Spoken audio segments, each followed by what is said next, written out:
it deals with that fantasy. Yeah, and just the way it's put together too, like everything is wow. Exactly. Yeah. I remember like sitting on the couch watching that, and the scene where they start the reel for Jack Slater 4, and that wicked Megadeth song kicks in. I was just like, oh my god, I wish I saw this. I remember AC/DC did that song Big Gun for that movie. Yeah. Big Gun. That whole soundtrack was amazing. Fishbone, I think Cypress Hill was on it. I'm not sure. Queensryche, Megadeth, AC/DC, Aerosmith had a version of Dream On that was on there. Amazing soundtrack. It was actually the first cassette tape I ever saw with the label on the bottom that said songs on side B, like side A may seem smaller than side B or whatever. It was the first time I saw that too. It was pretty cool. Okay. Yeah. They just don't make soundtracks like they used to.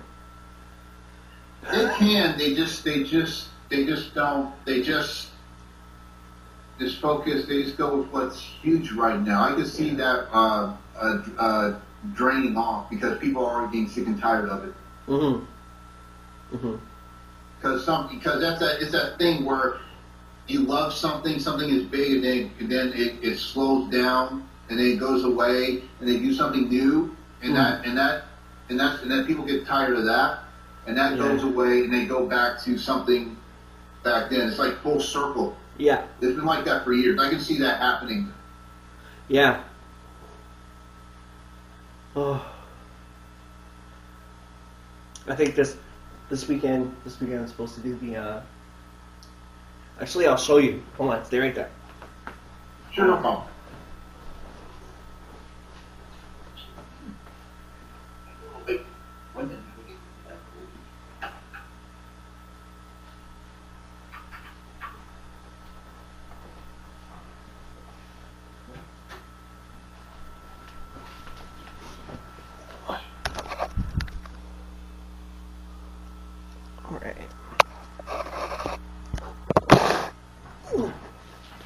This weekend, I gotta start doing the review for this thing.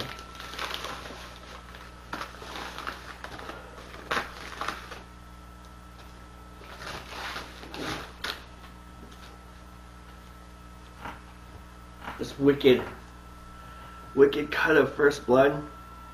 Oh. With everything, all the deleted scenes, the alternate ending. I think it's like an hour and 45 minutes.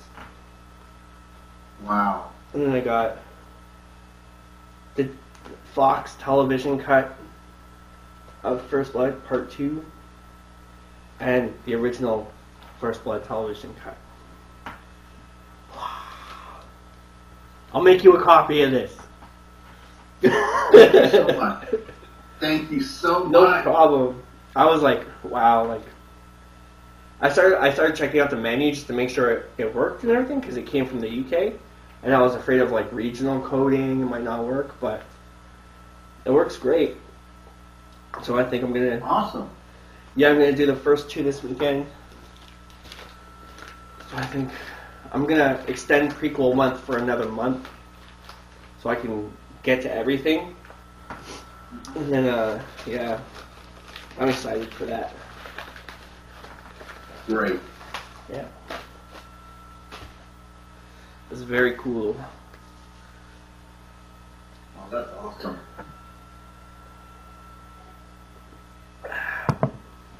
So what part of the show are you on now? Yeah, you did the prequel and the sequel. I liked how you were talking about how you would do a sequel to it, about the thing with Rambo and in the rocks and everything, this mountain and everything. I like that part. Oh, yeah, that was actually an old fan script I did from early 2000s, somewhere in the early 2000s. And then I kind of put it to bed, and it kind of became the script for the fan script I was doing for Rambo 5. It's not exactly the same at all, but it has elements of that kind of in it. It's very different. The one I recently posted was more like a fun popcorn movie type thing. I just kind of made it up, I think, in 2 or 3 days, just writing in books and stuff. And then, later on over time, when I was getting ideas for the prequel, based on some dream aspects I had and stuff like that, I kind of just, ended up shelving it, taking it down, writing something, putting it away, and then working on ideas for Rambo 5 treatment. And I think I'm at the point now where I think I want to start writing the whole thing. I think after our script, I think I'm gonna do that. It's gonna be Rambo 2015, like super long ass script. I'm gonna do like the whole prequel, and then like a 2-part in one movie after that, right? 2-part, so almost like a whole new trilogy in a way. But it's pretty good. Wow, that sounds amazing. Yeah, and I got my 3 endings.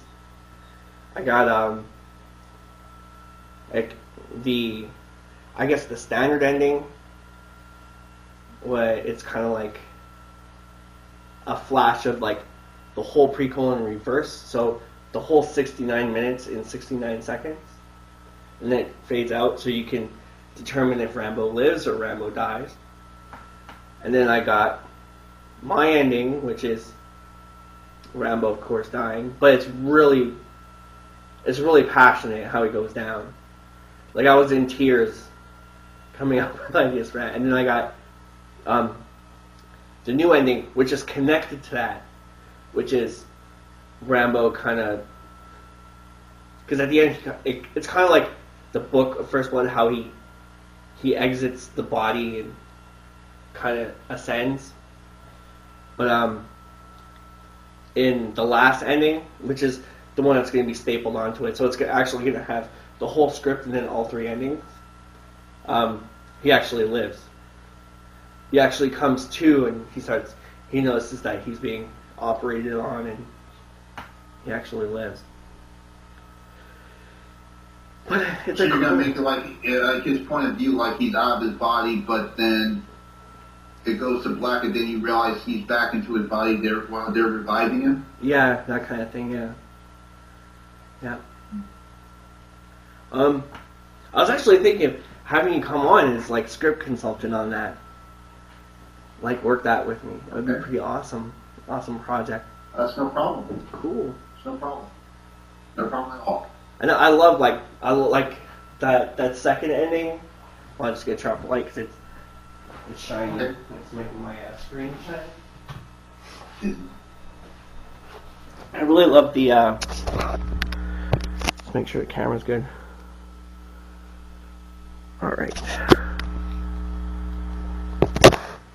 The second ending's really cool because there's a scene where Rambo kind of finds out who's behind everything. They're having words, and like, mind you, Rambo's on the lam through half of this movie. Like, it's kind of like First Blood, but Rambo ends up in a city. So instead of like, being in the mountains and stuff, it's like really urban warfare. And he reaches the bad guy and he has words with him, and it's kind of like, he tells him something like, "I'm gonna blast you apart," or something like that. And then later on, how it ends is Rambo's pretty beaten down, because the whole movie he's just getting beaten down, like through the whole thing. And then finally, there's like a kind of like a hostage kind of thing, where like the police are after Rambo. Rambo's maiming police, but not killing them, but killing the bad guys. And then at the end, it's kind of like a standoff. All the police are there, the bad guys there, Rambo's there. The bad guy ends up grabbing a kid, and earlier in the story, there's a kid who loses his life, and that's what makes Rambo Vietnam trip. So there's a scene where the guy's got the kid at gunpoint to the head. Rambo's kind of off to the side, and the police are like, you know, arm down on Rambo, like they're gonna kill him. And Rambo knows that if he goes to charge the guy's not gonna shoot the kid, but he's gonna shoot at Rambo, and then still use the kid to get away from the police, kind of situation. So Rambo goes for it, tosses the kid aside, but ends up grabbing the guy, and the police just shoot both of them. But that guy really gets... At first, Rambo's using him like as a human shield. The guy's getting blasted apart, which is hence back to, you know, I'm gonna blast you apart kind of thing. But it's kind of like it has foreshadows of like the light flashing before the eyes, but you can kind of see other things. Like, you know, Rambo makes a jerk movement like kind of like that, and it kind of resembles like when he lands in the tree in First Blood when he cuts his arm open, and then like another move that kind of like brings us to like where he gets the shrapnel in the side of the wound, in the side of the abdomen. Mm-hmm. So it's a pretty graphic ending, but it was really good. Like, I had fun trying to stitch that together. So now it's just taking all the ideas I got in the book and typing it all out.